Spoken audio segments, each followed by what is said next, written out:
Olá! E aí, você tem lembranças nítidas da sua infância? Ou as coisas que você se lembra da sua infância, você acha que é coisa da sua cabeça, é coisa que você está inventando? É sobre isso que eu vou falar no vídeo hoje. Esse foi um tema votado ali super apertado sobre não gostar de comemorar aniversário. Eu sempre publico na segunda-feira no Story e aqui na aba da comunidade uma enquete com duração de 24 horas para você escolher qual tema você quer que eu fale no próximo vídeo, e o tema escolhido foi este. E eu fiquei bastante surpresa e bem feliz de poder falar sobre isso. Meu nome é Thaís Tosati, eu sou psicoterapeuta, eu trabalho com adultos, sempre olhando para os traumas de infância. Se você está chegando aqui agora, peço que você já curta esse vídeo, se inscreva no canal, faça seu comentário. O que você achou desse conteúdo? Se fez algum sentido para você? Te ajudou em alguma coisa? Isso ajuda o algoritmo YouTube a entender que esse vídeo é relevante para outras pessoas, e venho fazendo conteúdo nos últimos meses para contar um pouco desse meu trabalho específico com o resgate da criança interior e as coisas que neste um ano, estou completando exatamente 8 anos, nestes 8 anos, eu tenho observado o que ajuda e o que atrapalha no processo do resgate da criança interior. Bem, então hoje, pela primeira vez, eu vou falar de algumas questões técnicas. Eu não tenho trazido questões técnicas para os vídeos sobre, em específico, esse trabalho com o resgate da criança interior, porque o meu objetivo é que pessoas leigas, que nunca fizeram terapia ou mesmo que fazem, não entendem os termos técnicos de processos terapêuticos. Então a ideia é que mais pessoas possam sentir que esse vídeo é para elas, que o conteúdo é para elas, e não que é uma coisa, eu deveria entender, que é uma coisa que eu observo atendendo as pessoas, como eu acho que terapia e meditação, eu sempre ouço isso não é para mim, eu não estou pronta ainda, e isso é uma grande falácia, porque não tem que estar pronto. Bem, então eu vou começar citando, eu tô com uma colinha aqui, então de vez em quando eu não vou olhar para a câmera, porque vou estar olhando para a minha cola. E eu tô trazendo hoje dois autores, dois estudiosos, pesquisadores que são referências para mim. E claro que eles vêm de outras referências. Então eu vou trazer uma referência que é o John Bradshaw, que escreveu o livro Volta ao Lar, que é a metodologia que eu me baseio para fazer o trabalho do resgate da criança interior. O John lançou esse livro foi lançado em 1993. Agora eu estou em dúvida se ele foi lançado lá nos Estados Unidos ou se foi aqui no Brasil a tradução em 1993, mas isso não importa. Então, o que o John, em resumo, vai falar do momento da coleta de informações? Outra coisa, deixa eu localizar aqui. O que eu vou falar aqui fala da minha experiência de atendimento e do meu processo pessoal de coleta de informações sobre a minha biografia, de quando eu estava na barriga da minha mãe, quando eu nasci, da minha infância, tá? Então, possivelmente isso aqui não vai se aplicar para outras abordagens terapêuticas, ok? Então vamos lá. O que o John fala nesse livro? Que a coleta de informação para escrever a biografia, que ela tenha o máximo possível de detalhes. E aí ele inclusive cita o Carl Rogers, que diz: você não pode errar no detalhe. Em resumo, o que o John estava falando aqui? Que quando uma pessoa adulta narra alguma memória do passado com detalhes, possivelmente isso não é invenção da cabeça dela, isso não é uma fantasia. Outra coisa que ele vai dizer, que antes dos 7 anos de idade, É difícil uma pessoa ter uma memória fotográfica, um filme, uma narrativa, porque antes disso, uma criança tem o que a gente chama de pensamento mágico, fantasioso, não lógico. E pode ser mais difícil lembrar-se do que aconteceu, do jeito que aconteceu, numa linguagem adulta. Então, uma das dicas que ele dá é: procure lembrar-se das suas sensações, momentos onde você sentiu vergonha, humilhação, raiva, medo. Pode ser que você não lembra o que é que aconteceu, mas você sentiu isso. Isso, então, algumas coisas que o John vai trazer no livro Volta ao Lar, que foi publicado em 1993. Em 2013, Christiane Sanderson, uma psicóloga britânica, 35 anos de experiência com abuso sexual infantil, dentro da academia, fora da academia, Christiane Sanderson está viva. Então, deixa eu voltar. John Bradshaw era um conselheiro. Fora do Brasil existe essa nomenclatura para terapeutas, que eu imagino que seja uma formação fora da academia, então a pessoa não é formada, não tem uma formação médica nem psicológica, e aí tem uma formação específica para conselheiros. Era o caso do John Bradshaw, que morreu em 2016. Voltamos para Christiane Sanderson numa publicação chamada Counseling Skills for Working with Trauma. Esse livro não é traduzido no Brasil, em português, e a tradução livre dele é Habilidades de aconselhamento para trabalhar com o trauma. Christiane Sanderson lançou esse livro em 2013. E aí eu vou trazer alguns dos itens que eu traduzi para falar para vocês sobre o que ela fala sobre resgatar memórias do passado.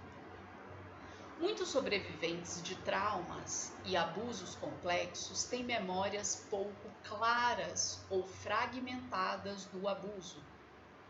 Às vezes são imagens, sons ou cheiros fugazes, sem contexto e narrativa sequencial ou desvinculados de qualquer significado.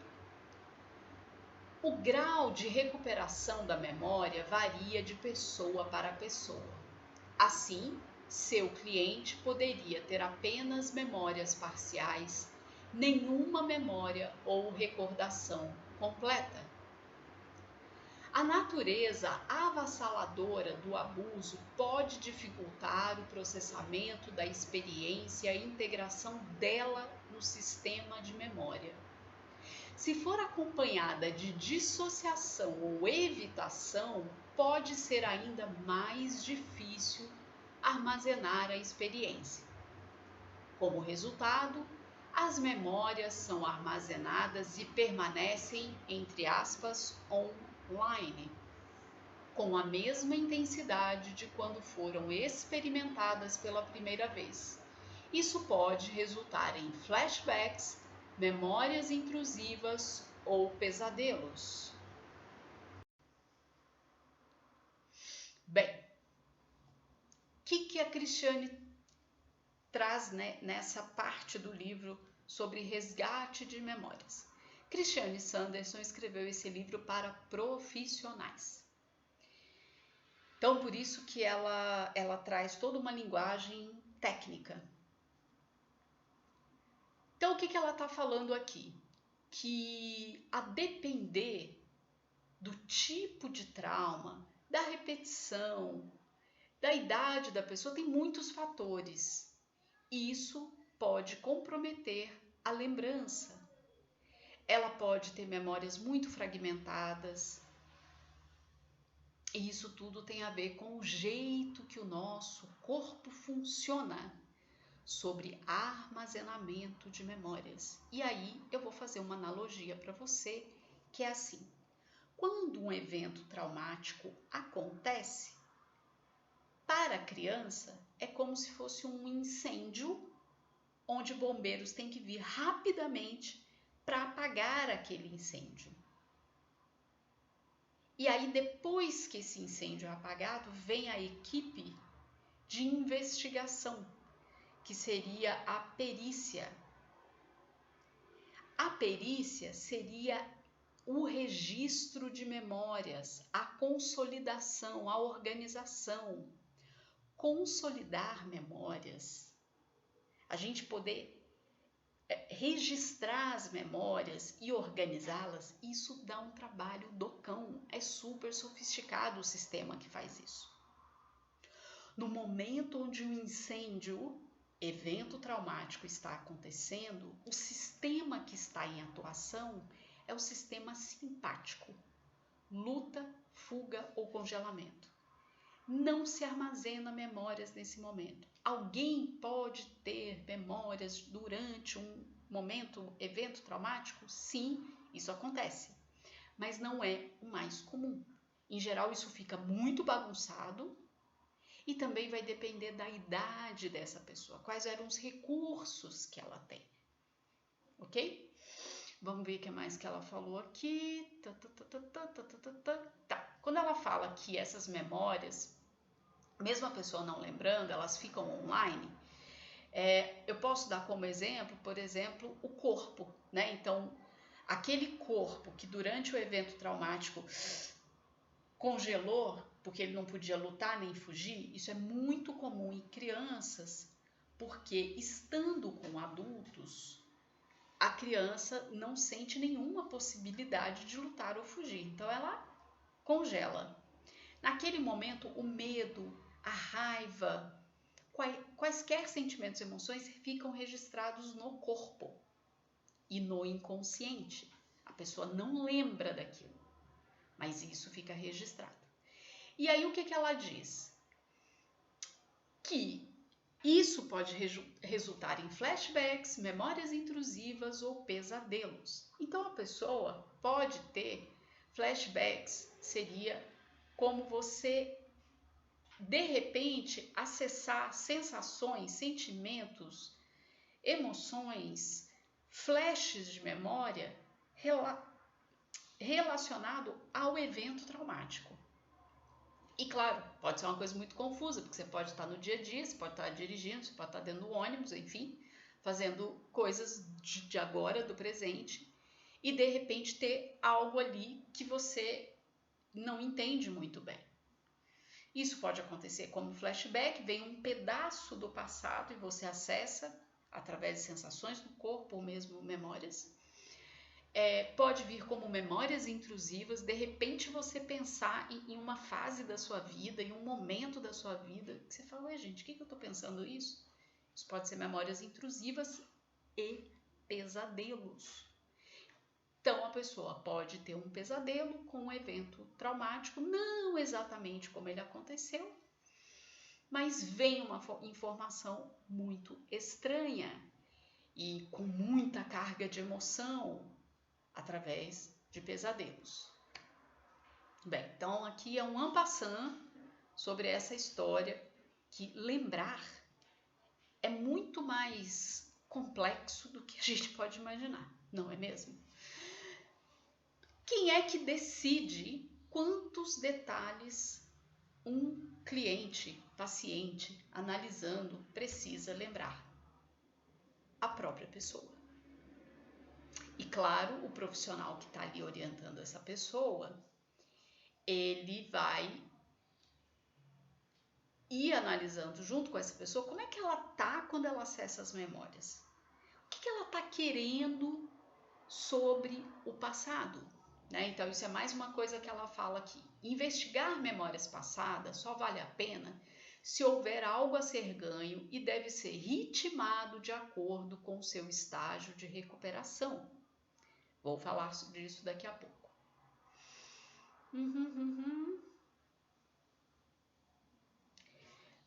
Tá, Vamos ver uma outra coisa aqui que ela fala para eu poder falar da minha própria experiência e destrinchar mais isso aqui. Uma coisa muito importante que ela fala também é assim: algumas pessoas podem duvidar daquilo que ela está trazendo, muito mais porque ao longo da infância ela ouviu: você inventa coisas, você mente, isso é coisa da sua cabeça, não é nada disso. E aí a pessoa pode ficar duvidando dela, inclusive sobre detalhes. O que a Cristiane traz como alerta aqui no livro dela, para nós terapeutas? Que quando se insiste para a pessoa saber os detalhes e vamos descobrir o que é, nananã, a pessoa pode começar a criar coisas, né? E tem muitas pesquisas que mostram isso. Inclusive, esse é um grande enrosco sobre trabalhar com memórias do passado, trabalhar com adultos e trabalhar os traumas do passado, porque tem uma linha de estudiosos, de profissionais que falam: não, é tudo invenção, não aconteceu nada daquilo, é só você conversar com todo mundo que estava perto que vai ver que a pessoa inventou. Esse é um assunto bem complexo, muito complexo. Porque o estudo sobre sistema familiar, sobre traumas, consolidação de memória, eu percebo que no Brasil ele é muito novo. Imagina, Cristiane Santos escreveu esse livro em 2013. Estamos 10 anos depois aqui engatinhando sobre traumas. Ainda existem profissionais da saúde mental que dizem para os seus clientes: se você não lembra, isso não te afeta. Meu Pai eterno. Basta que eu não queira ficar traumatizada com esse evento que eu não vou ficar. Isso não é verdade. As pesquisas mostram que não é tão simples assim. Que maravilha seria a gente dizer: não vou ficar traumatizada e não ficarei. Não é sobre isso. Não é uma coisa que a gente escolhe e tem controle. Ok? Então é muito complexo essa coisa de invenção. Mas sim, é possível. É possível porque o ser humano precisa de significado, ele precisa de sentido na vida. Então, ficar numa loucura de querer, eu quero descobrir como foi, quando foi, o que veio primeiro, quem estava lá, quem não estava, que ano. E isso pode fazer com que aconteça invenção de memórias para esse ser humano ter um sossego. Mas isso pode ser muito perigoso, porque isso pode causar mais problema do que exatamente uma solução. Então eu preciso saber o que essa pessoa está querendo com essas memórias, o próprio profissional se questionar, né? Talvez ele precise de uma atualização sobre essa loucura de querer saber os detalhes para comprovar que aquilo foi um evento traumático.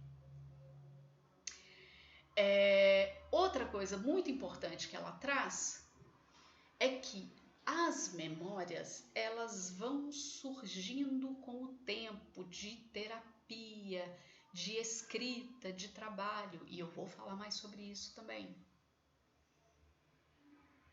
Já falei sobre ele ter sido ensinado a duvidar das próprias memórias.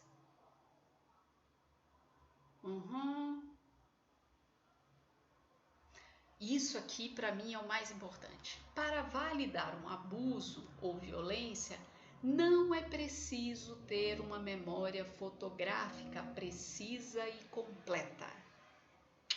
Maravilha. Então, Cristiane Sanderson trouxe um pouquinho do que ela traz ali. Ela vai ter o capítulo inteiro falando sobre memórias, como acompanhar na psicoterapia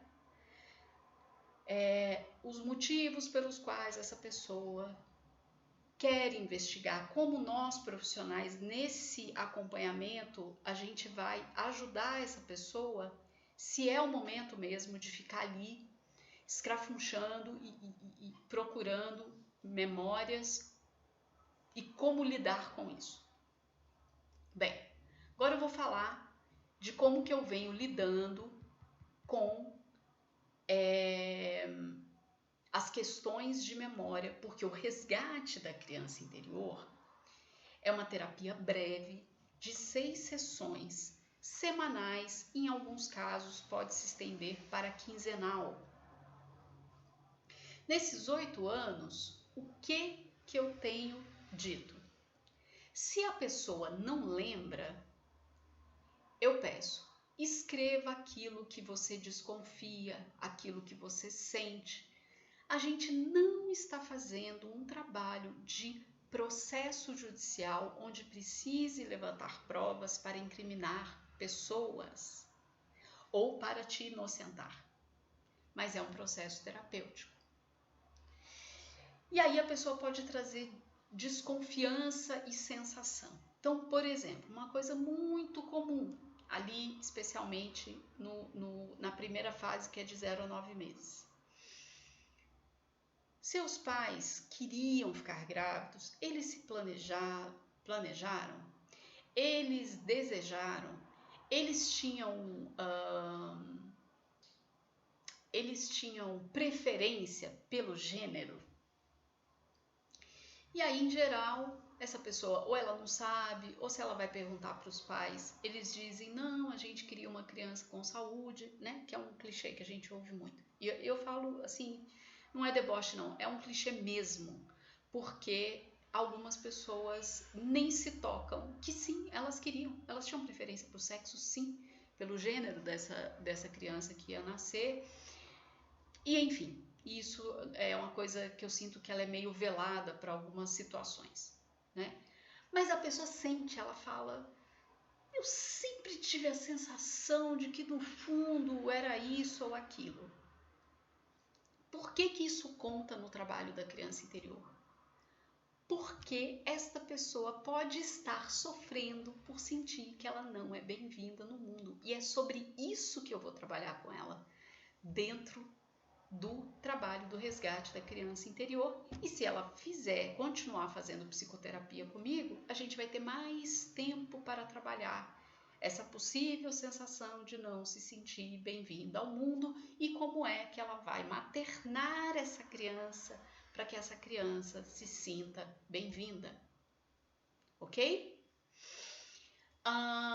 Escrever a biografia no resgate da criança interior me ajuda a ajudar esse cliente a conseguir olhar para a criança que ela foi. E isso é muito importante no trabalho, porque às vezes a pessoa traz uma coisa muito simples.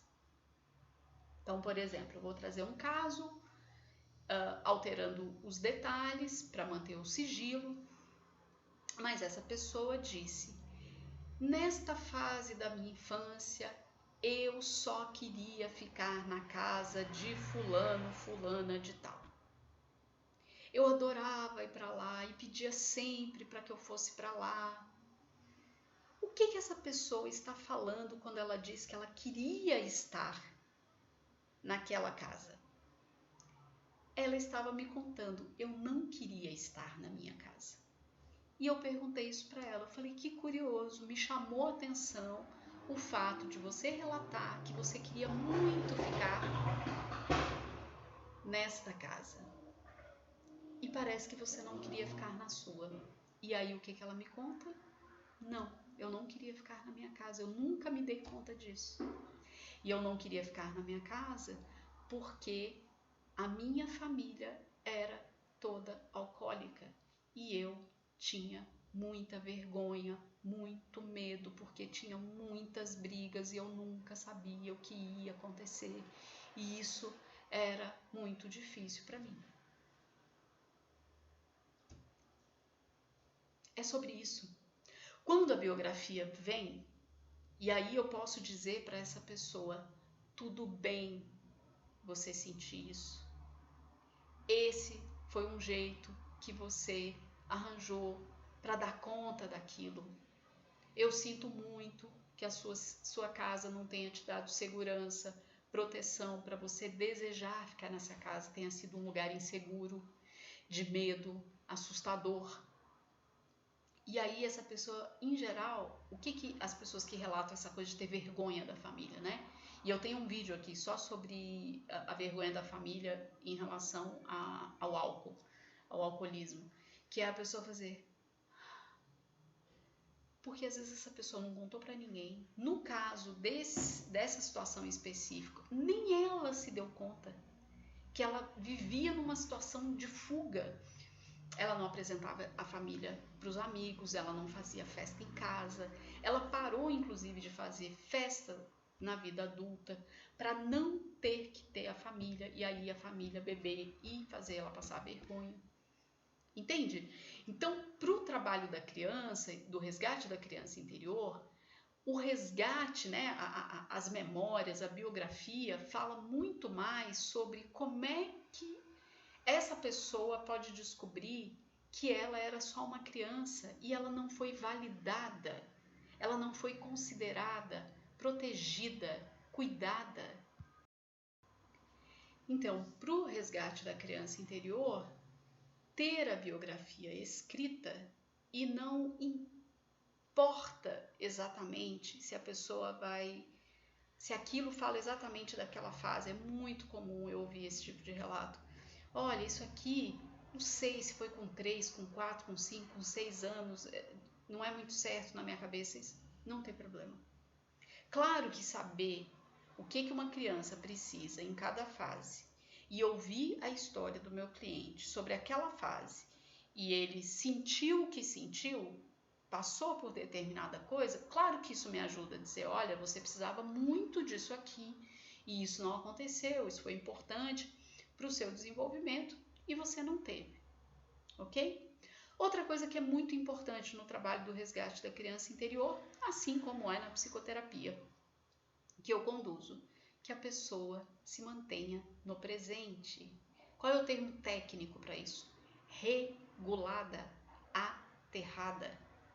No resgate da criança interior e mesmo na psicoterapia, a gente vai lá no passado, mas volta. E aí o que pode acontecer? Se eu estou atendendo, a pessoa começa a ler a biografia dela e eu estou percebendo que ela está se desregulando, ou seja, ela está lá no passado e não está voltando, ela está apresentando uma emoção, uma alteração de respiração, de postura corporal, os olhos, eu paro e aí a gente vai fazer a regulação. Que pode ser através de respiração, pode ser através de um cheiro, enfim. Isto é o mais importante. E isso é uma coisa que a Cristiane traz. Bem, se entrar em contato com essas memórias está fazendo essa pessoa se desregular o tempo todo, então talvez não seja o momento para essa pessoa fazer isso. Por isso que quando uma pessoa me procura para o resgate da criança interior, eu tenho uma conversa inicial onde eu vou analisar os pré-requisitos para ver se ela atende e ter minimamente uma noção de onde ela está nesse lugar de autoconhecimento, para eu sentir como é que ela está em termos de um fortalecimento interno. Ela consegue se regular? Ela consegue ir e voltar ou ela tá ali muito bagunçada? Como é que tá a vida dela nesse momento? Ela tem rede de apoio? Ou ela tá com vários estressores atuando na vida dela? E aí eu tomo a decisão. Não vamos fazer o trabalho da criança. E isso não me parece seguro. Ok? Vamos ver o que mais que eu coloquei aqui. E aí uma coisa que é muito importante, o resgate da criança interior, como eu disse, é uma terapia breve.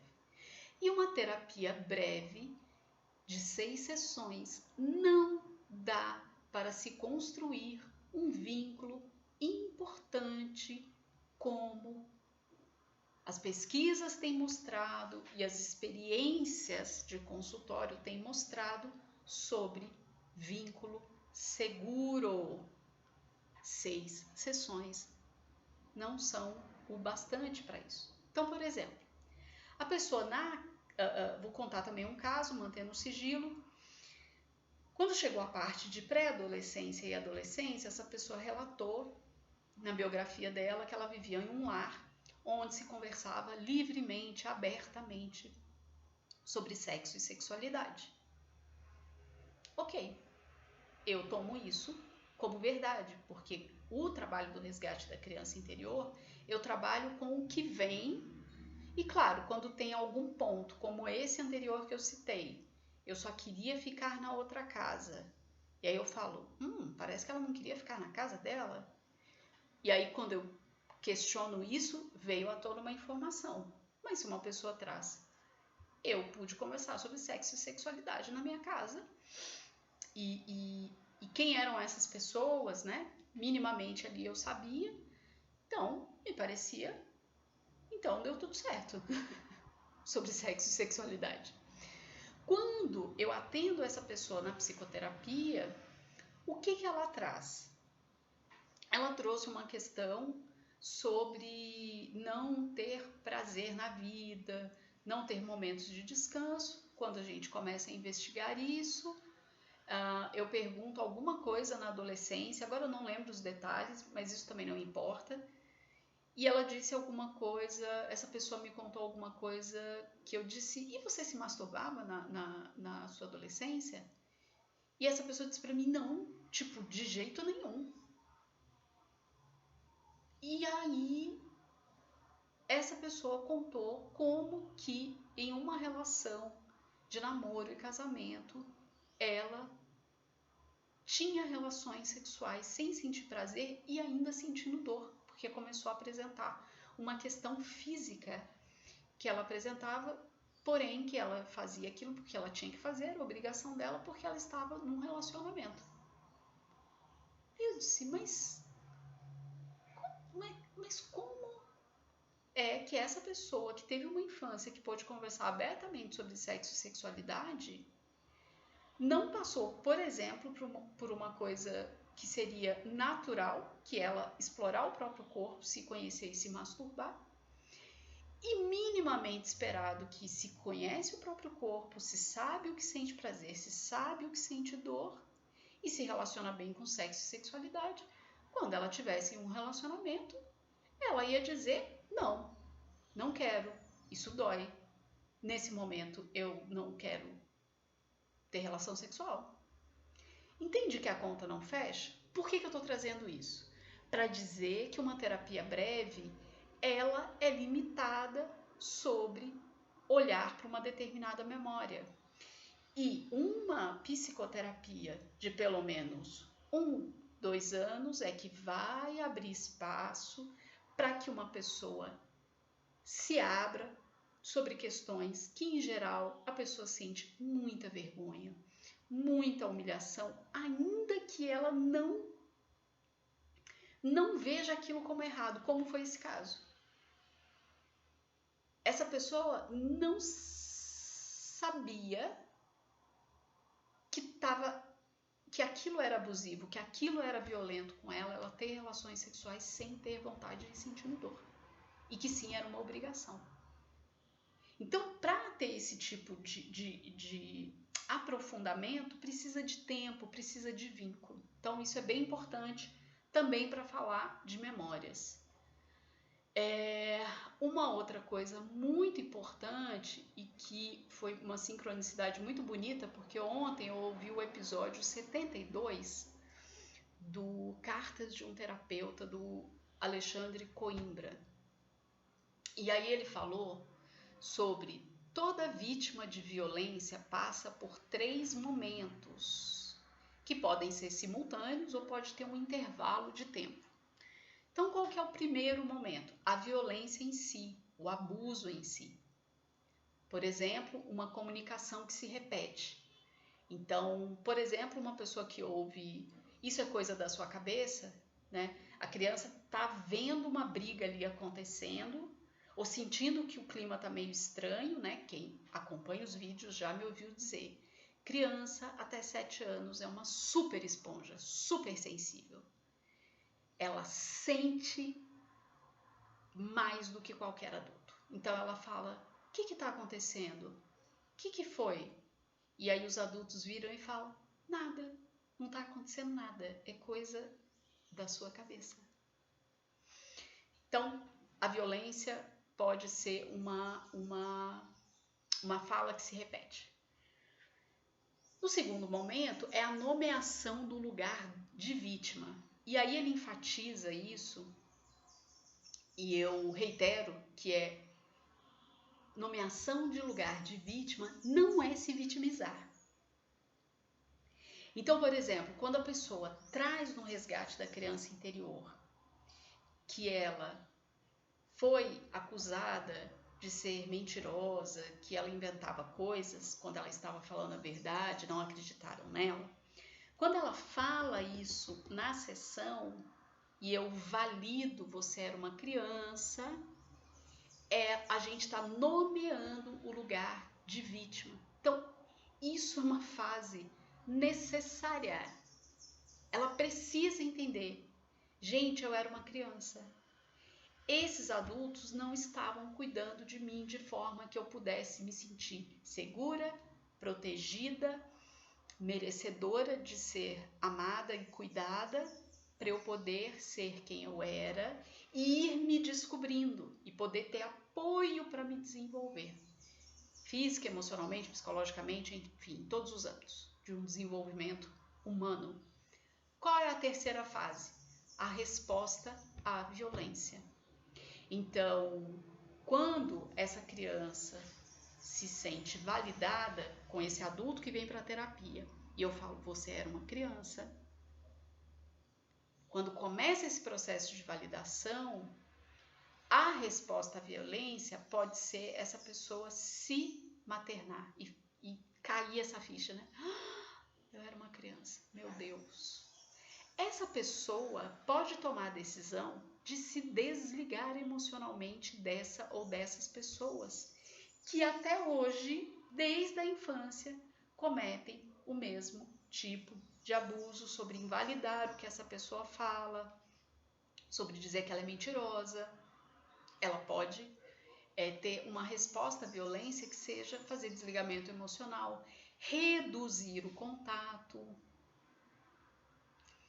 Então, isso é bem importante, assim, porque tem algumas pessoas, e isso eu falo também no vídeo Perdoar os Pais, né?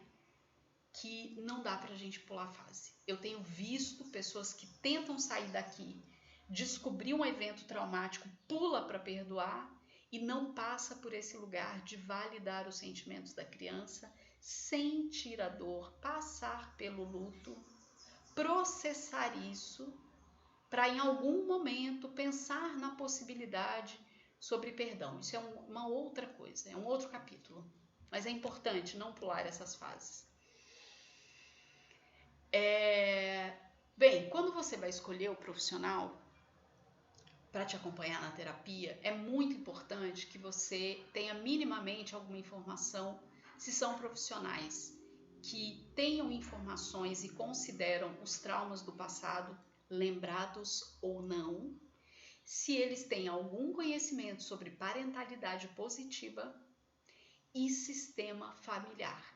Em geral, as escolas clássicas de formação de terapeutas, psicólogos, psicanalistas podem não conhecer esses temas, não estudar esses temas, não considerar esses temas, e aí isso pode ser bem complicado sobre isso que eu estou lembrando, está vindo para mim, é uma informação real ou foi uma coisa que é invenção da sua cabeça, como se fosse matemático. Ah, sim, é uma informação do passado e agora você tira satisfação com a sua família. Não é sobre isso. Ah, isso é invenção, então eu tô ficando doida, tô inventando coisas e nada do que eu penso, que eu lembro do passado é verdade e eu jogo tudo fora. Também não é sobre isso. Então tem que tomar muito cuidado e, claro, você vá se informar minimamente sobre traumas, sobre parentalidade positiva, sobre sistema familiar. Já tem pessoas muito sérias fazendo trabalhos muito interessantes sobre isso. No vídeo Trauma Escolar, eu deixei uma lista de referências imensa sobre podcasts, livros, enfim, em geral os meus vídeos eu deixo referências. E um alerta, se você Quer começar a fazer terapia? Faça aí um pacote de 2, 4 sessões e sente-se esse profissional. Você se conecta com esse profissional, como que é a relação dele com trauma, com abuso, com família. Se você se sentir pressionado, invalidado, envergonhado, talvez esse não seja o profissional mais recomendado para te acompanhar. Bem, é isso, um vídeo imenso, mas espero que isso tenha ajudado você de alguma forma sobre entender como que é essa história de o que eu lembro, isso realmente aconteceu ou eu inventei. Recomendo inclusive que você assista esse vídeo mais de uma vez, porque é natural ter alguns apagões, ter alguns momentos onde você esquece da informação, porque isso pode tocar em pontos muito profundos. Então, assista com calma, veja parte a parte. E é isso, espero que tenha ajudado. Até o próximo vídeo.